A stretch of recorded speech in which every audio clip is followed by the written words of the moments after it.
11 సంవత్సరాలు ముందు continue చల్లదు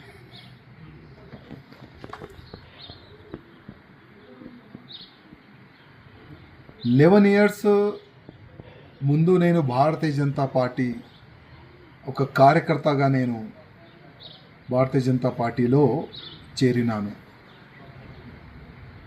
Bharatiya Janata party అధికారులు నాపైన విశ్వాసం పెట్టుకొని గోషామేల్ నియోజకవర్గం నుంచి నాకు 3వసారి టికెట్ ఇచ్చినారు.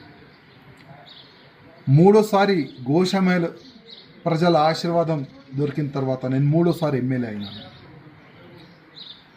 కంటిన్యూగా నా గోషామేల్ ప్రజలు సేవ చేసుకుంటా కంటిన్యూగా దేశం పట్ల, హిందూ సమాజం పట్ల, గౌమాత గురించి, లవ్ జిహాద్ గురించి నేను పోరాడుతూనే ఉన్నాను. అందరు కూడా చూస్తున్నారు.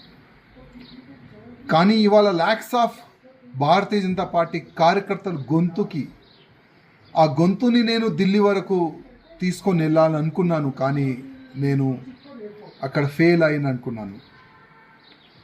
ఎందుకో భారతీయ జనతా పార్టీ అధికారులు నేను రిజైన్ దేని గురించి ఇచ్చినాను, దీని ఇంకా రీజన్ ఏముంది, దానికి వాళ్ళు పరిశీలించలే అనుకుంటున్నాను, చూడలేదు.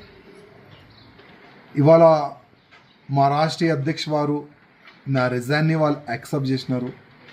నాకు ఒక మీడియా మిత్రులు నాకు వాట్సాప్ పరంగా నాకు పంపించినారు. అది నాకు దొరికింది.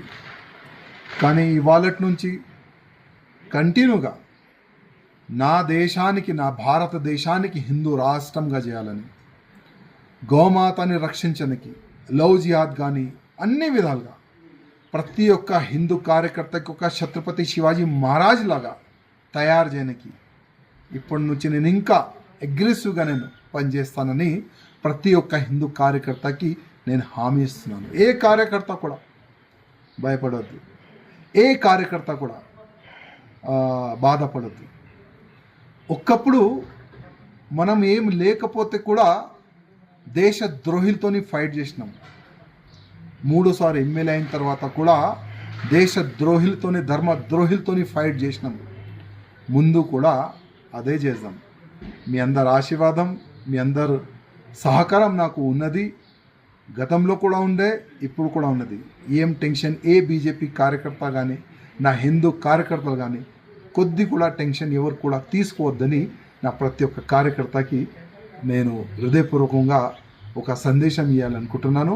ప్రతి ఒక్క బీజేపీ కార్యకర్త, గోషామేల్లో ఉన్న కార్యకర్తలకి నా హృదయపూర్వక ధన్యవాదాలు.